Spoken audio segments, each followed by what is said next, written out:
All right, how's it going? How's it going? Yeah. There we go.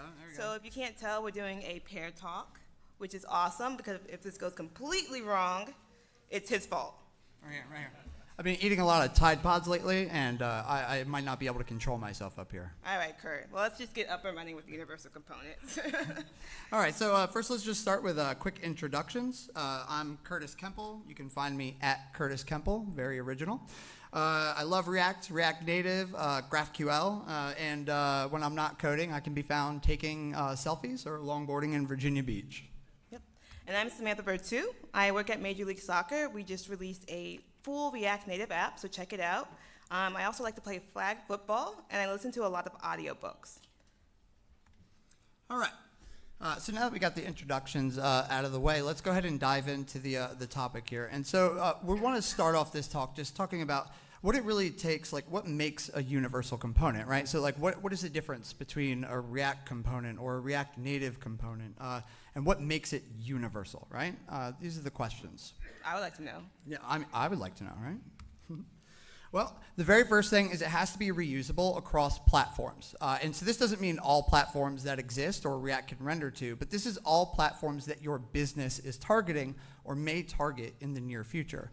And so we'll talk about more how we can get into that. But yeah, that means mobile, desktop, VR. The possibilities are endless. You could render to things like PDF now, Word documents, so just whatever your business needs are.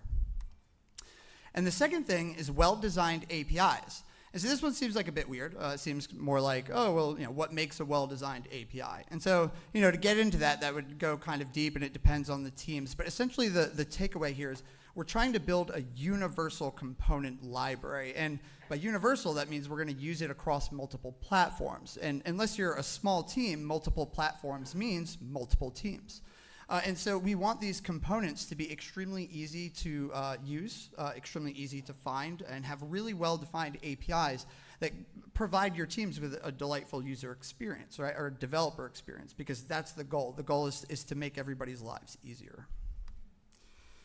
And the third thing is they have to be available to all apps. So we can make universal components. We can have them sitting in a nice little package or something like that. But if we don't deploy them to somewhere or maybe get submodules or some sort of system to actually embed these components into our app, then they're pretty much useless to us, right? Kurt, that sounds really awesome. But the audience is probably wondering why they can't make everything a universal component. Yeah, I mean, that's a good question because we tried that. But we know the answer, so you guys are in luck. The first thing is because it's harmful to the overall feedback loop. The process of making changes in-app, then carrying over those changes into the universal component package, merging it, deploying it, and then getting those changes back into the app, that's a lot. As well as account for all the styling changes per platform, the feedback loop will get large, and you just don't want that. The next thing I would say is because it causes a lot of bottlenecks. There were times when I would be building the app and the universal component just wasn't ready yet. So my data layer and my parent component were done, but the universal component just wasn't built. So I had to do a lot of content switching, and I had to go back and forth between work. And you know what else, Kurt? There were also times when two people working on the same app, same component, and instead of building the app, we were fixing bugs and fixing versioning. Yeah, my version. No, my version. No, I need this API. No, I need this prop. Exactly. Yeah. Well, the next thing I would say, it creates unnecessary complexity. When we start building the app, we put all of our components within the package, both on the web and in the mobile, and we found out people were overutilizing props to make it fit for both platforms. So then we broke those some of the components out. But then we noticed that developers had to have more knowledge of what belongs in what app. And the last thing I would say, it forces design and UX to be limited to all things supported on all platforms. For example, hover states became more difficult on the web, and our design team couldn't follow the best practices per platform. Yeah, and I mean that's huge. You want to take advantage of all the things that different platforms have to offer, right? Like there's a lot of things that you can do on mobile. And that you can't do on web and vice versa, or VR, and you can really limit yourselves by trying to shove everything in your universal components. Correct. So here's a great Venn diagram. Who doesn't like a good Venn diagram? As you can see, what belongs in what platform, and then we also have what could belong in a universal component package, for example, an icon or a button. Yeah, and things to avoid taking out would be like AR, right? That's very platform specific. You don't want to try and normalize that API into a universal component. Cameras behave very differently. You know, it's a case by case basis, but you know, avoiding things that are very platform specific is the overall goal. All right, so you know, now we got first intro and like, oh, okay, universal component sounds good, but now you're kind of telling me like, be careful with them. So like, where do you stand, right? Where do you stand on them? Well, I mean, universal components still offer a lot of benefits, and just because we're not making everything a universal component, that doesn't mean that a lot of things still can't be them, right? And when you do use them, you do actually get a lot of benefits. So one of the main benefits that you're going to get is code reuse, right? And from a technical level, this is a great thing. Like ideally, we would have to not recreate any code per platform, but we know that we can't do that if we want to take advantage of the platforms, right? So there's tools that actually allow you to create a universal app as opposed to creating universal components. But when you do that, you're kind of shoehorning yourself into whatever those universal app providers support. And so if you want to break out of that, it becomes extremely difficult to do so. But we still want to get the code reuse, right? And by adopting universal components, we're getting it, but just at a slightly lower level. And that's great because you can just mix them in with your app and just build on top of them, right? And that's really the goal. So another awesome benefit is it's just less of everything, right? It's less work that your teams have to do. It's less code that has to be reviewed. It's less bug fixes because you're building these components in isolation. You're defining these APIs very carefully. You're taking your time with them and making sure that they're going to work where they need to work. And this creates just a nice experience where you're having to just do a lot less of everything. And while we're on the topic of bugs, another great side effect of this is that it isolates bugs. Because we are using the same components everywhere, if it does happen to have an issue, it's the same issue. We go to the source, we fix it in one place, deploy a new package, you know, upgrade in the app, and we're up and running, right? And now bugs are fixed across all platforms. It didn't require communication between 4 teams to achieve this. You know, and it just simplifies bug fixing. So far we've looked at a lot of technical reasons why universal components are good, but you know, engineers aren't the only people involved, right? When we build things, there's designers, there's product managers, there's a lot of other people who are concerned about what we're creating. And so management just get a lot easier.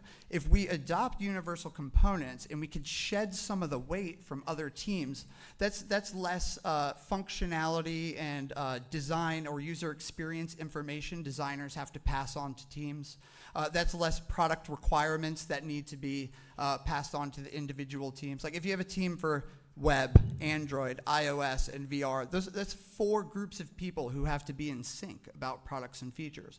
What that requires is a ton of process, a ton of documentation, workflow, you know, a lot of things that get in the way of doing what we like to do, build things, right? So another great feature that you get is consistency.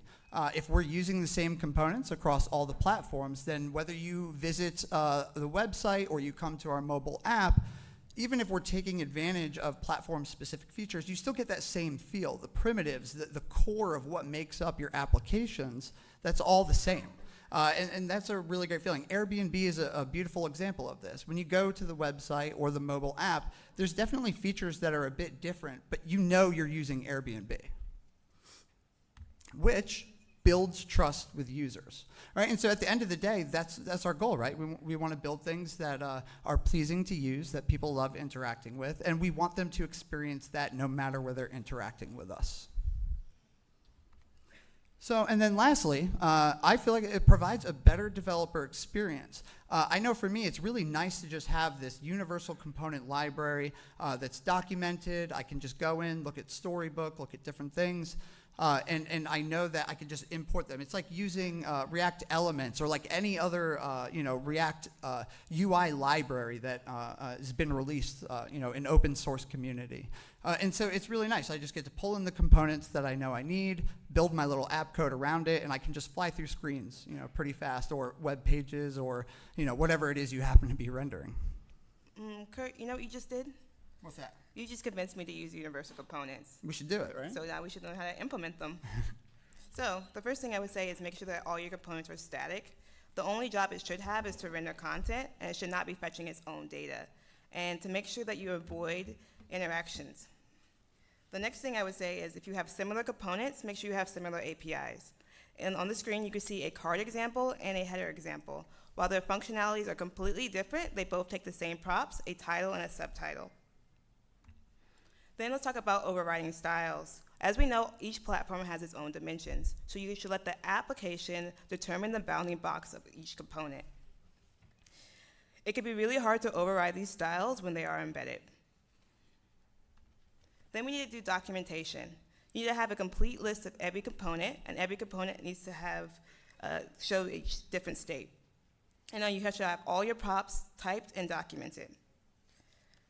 Documentation is key. Yeah, and then we need to worry about overexposing.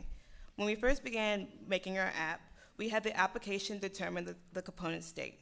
Then we decided to put the weight on the component itself, and that created a lot less boiler code. For me personally, I didn't mind overexposing, but I can see that it's a very nice to have. And lastly, in order for us to make a universal component package, we need to make sure we treat it like a third-party library, and we're going to open source it. And generally, when you open source something, it's well tested, well documented, and versioned. Awesome. So, I mean, right now, what's stopping you from running out and going and implementing them, right? But I would like to take a step back. Let's step back. Yeah. We'll take a physical step back. Yeah. Except we need the mics. And so I want to express something that's extremely important to be successful with universal components, and that's making sure that everybody is on board and they know what you're doing, right?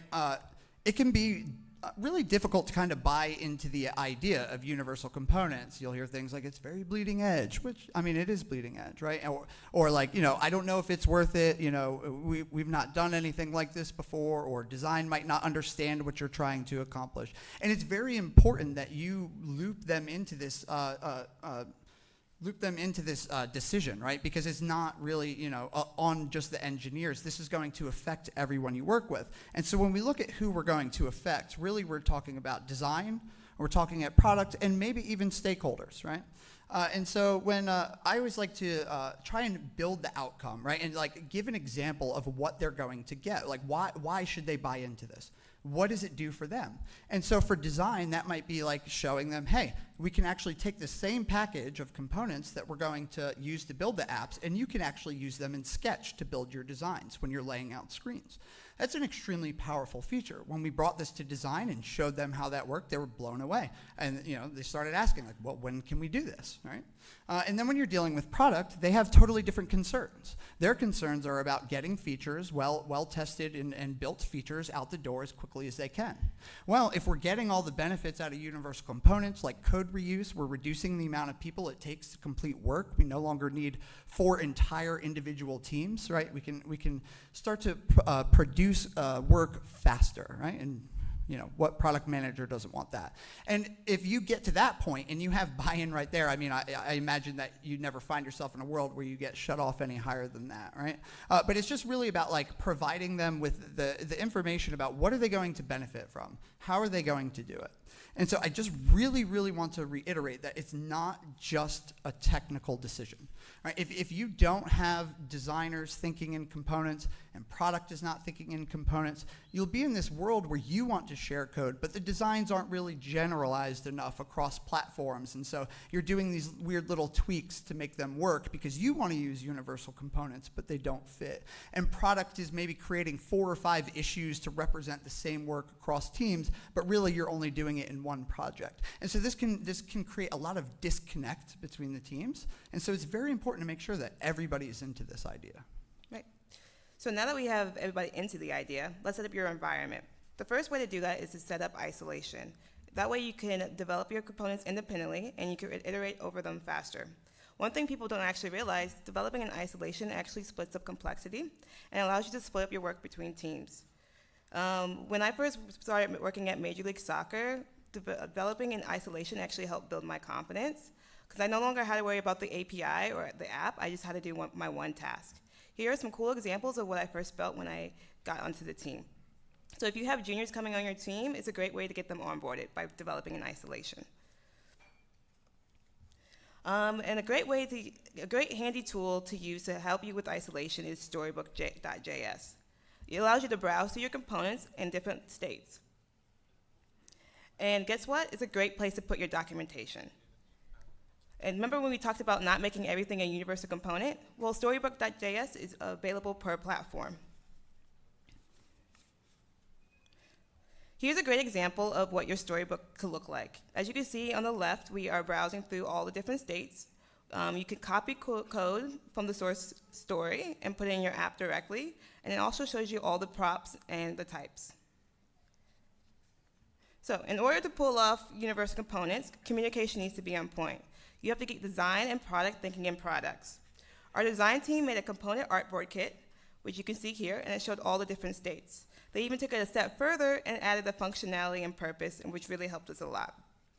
Our product team created tickets in Jira and made reference to them in components, and our QA team QA'd components in Storybook. Then you have to make sure everything is discoverable throughout all the teams. And we did that by deploying Storybook and creating reference to the components, and we were able to share links throughout the teams. And a really great nice to have is having a design system committee.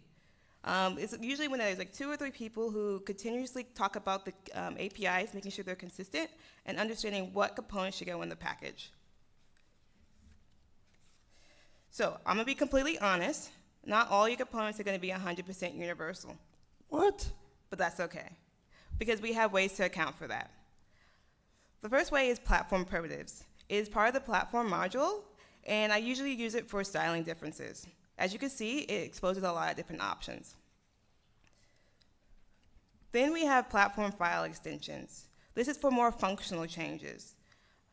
With some Webpack magic, we're able to create files that target specific platforms. For example, .android.js and iOS.js. The platform will first look for that file extension and then default to .js. And then another quick note on that is Metro Bundler in React Native already does this out of the box, but if you're targeting web, and VR will also do this, so if you're in VR, it will look for .vr. And as Sam mentioned with Webpack, you can do the same thing for web. So if you want to spruce up your environment, your package a little bit, you could use Universal Component Compatible Package. A great place to get those is js.coach and native.directory. Good luck. Yeah, it could be hard to find some good ones sometimes. And then the last thing I would say is you need to have version control. This is how we make it possible. It allows for selective API changes, and it allows us to have a third-party library because it's published for use. And then to integrate a CI/CD system in place. That way your developers can trust the new updates. Yeah, and another great thing about that version control is it allows you to also update your applications based on priority. It might be really important to get something out in web or mobile, but you have a few weeks before you need to push it out somewhere else. And by deploying your universal components in an NPM package and taking advantage of Semvar, you can then decide when you upgrade. And that's a really powerful feature. Right, so now we have a demo. Yeah, so now we've talked a lot about universal components, but why don't we go ahead and just look at how we created those example cards that we showed you in the previous slides, right? So here I just have a mono repo essentially with a bunch of different apps, and then you might notice this universal components package right here. So if I open this up, you might notice a little .storybook, a dist, source, which has just some components here. We're just exporting them right out of index. And then in order to make sure that we can support every platform, we can't just export the latest and greatest JavaScript, right? That might work on VR and that will work in native, but what happens when we need to target IE11, right? And so what we do is before we publish a package, we make sure that we also build another version using Babel that's compatible for any web target that you need to make sure you hit. And so what that looks like is if we just jump into Babel RC, it looks like if you're creating any other React app, right? There's only 2 presets and 2 plugins in here. So it's not like we're doing some sort of extra heavy creative thing under the hood. This is all just straight up, Babel and React. There's really nothing fancy. And if we go into package.json and we look at the scripts on pre-publish, we just make sure we run yarn build so that that's there anytime we deploy a new package. And now what any type of bundling system can do is take advantage of, is a highlight showing up? Yes, great. All right, so any bundler can take advantage of these 3 properties. So anything that supports modules can just go right to source index and go ahead and just take the latest. But if it's something like Webpack or something else, or you're targeting a browser, now you can do this. So now it doesn't matter where we drop this package in, we just have to target right from the root, and we'll get the exact components that we expect for that platform. And so why don't we actually take a look real quick at just how we build these. So here we have the card component, and as Sam mentioned, we're just doing a little bit of abstraction here and returning a different version of the component based on what props are given to us. But let's take a look at the data. So as mentioned before, it's really important that you allow a way to override the root styles. I just want to touch on this again because this was something that bit us quite a bit. You want to avoid putting things like borders or margining, flex properties with 100%, a given height, unless it's like very specifically always going to be used at those dimensions. Allow the app to override that. Just target inwards when you're styling. Padding is fine. Fonts are fine. Colors, things like that. Those are all good. But you always want to have that escape hatch so that each platform can handle this component how it needs to and render it how it wants to. And then you might notice that we have this stories here, right? And so as we mentioned with Storybook, it's there's nothing special about this. It's like Storybook like you would use anywhere else. So we're just importing card. And then we're just declaring a couple different states. And then that gives us the representation that you saw earlier in Storybook. So that's great. So now we know how to build them and get them ready to be published. So how do we actually use them in an app? So first, let's just look at some examples of this running in a couple different places. So first we have create React app, right? So without ejection, this is just included. And so we can just import our components and drop them right in. And if we go, boom, source app, you'll see that I've deployed just this example package that has header and card. And so then we have card.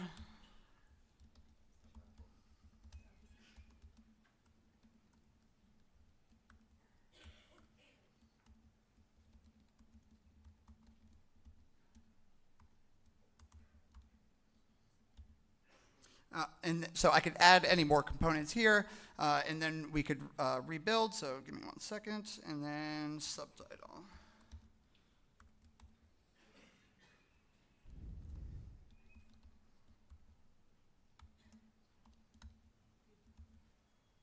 So there we go. So we jump back in. We've just imported a second universal component, and it just works, right? Out of the box. There's no special setup. There's no nothing that I have to do that's like out of the ordinary. This is just like importing any other component from any other package that you would use, right? So that's great. But then we also have Gatsby.js, right? And so we can also render to Gatsby, and I could go in and add more components. And that's like cool, but like let's take it up another notch, right? Those are both web targets essentially. So we also have VR. So here we are running inside of a VR app, right? I can move around, the card stays, we get everything that we expect from it being in here. And then if we take a look at the code for that,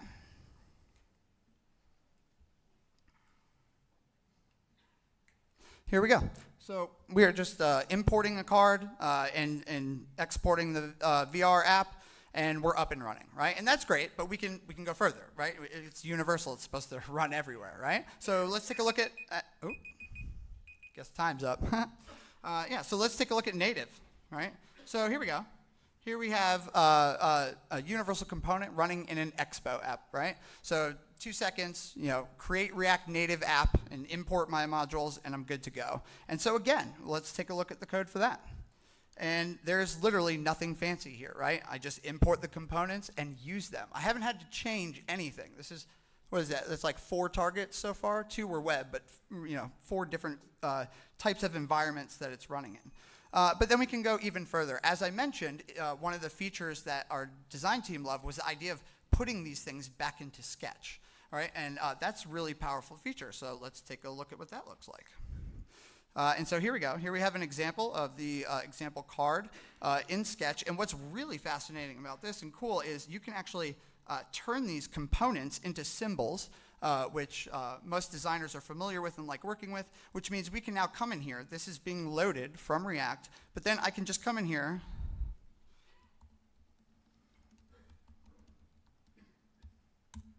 Hello, React Europe. So designers can pull in these components, change information about them, update them, mix them into designs, build entire screens, and they're literally using the exact same components that your apps are running.